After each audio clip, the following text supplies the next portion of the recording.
नमस्कार, मी अविनाश बेडेकर, निसर्ग रिसॉर्ट सादळे मादळे कोल्हापूर। गेल्या 49 वर्षामध्ये आयुष्यानं मला जे काय शिकवलंय आणि मी जे काय आयुष्याकडून शिकलोय याची मी माझ्या आयुष्याच्या वेगळ्या टप्प्यावरती नोंद करून ठेवलेली आहे।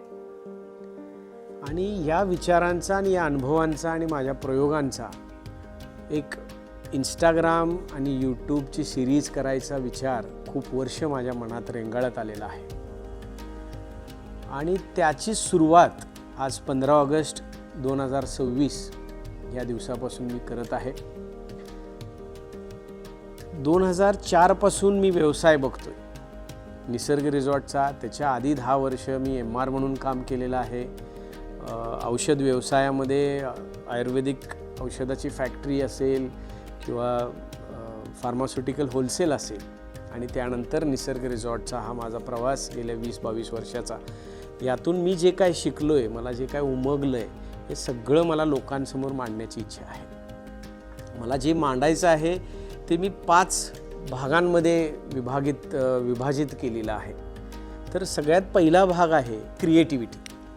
मला बरीच लोक म्हणतात की तुम्ही खूप कल्पक आहात, तुम्ही खूप क्रिएटिव्ह आहात। तर क्रिएटिव्हिटी किंवा कल्पकता माझ्यासाठी नेमकं काय आहे आणि कल्पकतेबद्दलचे माझे विचार काय आहेत हे या सिरीजमधून मी मांडण्याचा प्रयत्न करणार आहे। दुसरा विषय जो मला हाताळायचा आहे तो आहे नाती।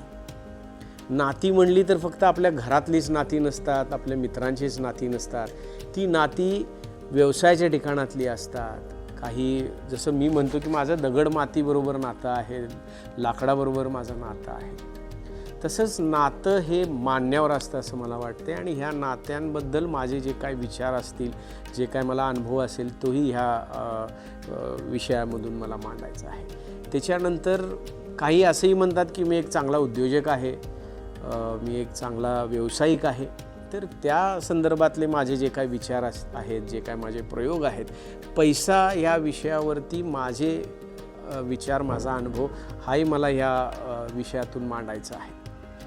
त्याच्यानंतर निसर्ग, माझ्या रिसॉर्टचं नाव निसर्ग आहे आणि निसर्गाबद्दलचे माझे जे काय विचार आहेत आणि निसर्गाबरोबर जे काय मी प्रयोग केलेले आहेत हे माझ्या बांधकाम शैलीमध्ये, म्हणजे तो निसर्ग रिसॉर्टचं निर्मिती असेल किंवा माझ्या घराची निर्मिती असेल किंवा आता मी निसर्ग विलास नावाचा 4 एकरामध्ये जो काय प्लॉटिंगचा प्रोजेक्ट करतो आहे किंवा 30 एकरामध्ये अविन्य फेज 1 आणि फेज 2 हा प्रोजेक्ट करतो आहे। तर ह्या प्रोजेक्टच्या माध्यमातून निसर्गात जे काय मी निर्माण करण्याचा प्रयत्न केलेला आहे तो जे सस्टेनेबल विचार आहे किंवा पर्यावरणपूरक विचार आहे त्याच्याबद्दल सुद्धा माझे विचार मला ह्या विषयामधून मांडायचे आहेत। शेवटचा आणि 5वा विषय जो मला हाताळायचा आहे तो आहे अध्यात्म। गेले 8 ते 10 वर्ष मी अध्यात्मात जाण्याचा प्रयत्न करत आलो आणि मला प्रत्येक टप्प्यावर याची जाणीव झालेली आहे की अध्यात्मात तुम्हाला जाता येत नाही, अध्यात्म तुमच्यात येतं। तर अध्यात्माबद्दलचे माझे विचार, माझा अनुभव हा ह्या विषयातून मला मांडायचा आहे।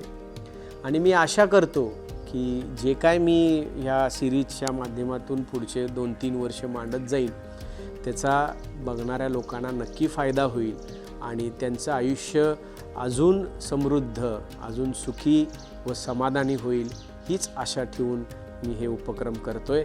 धन्यवाद। असंच प्रेम, असाच आशीर्वाद माझ्यावर सतत राहू दे हीच विनंती।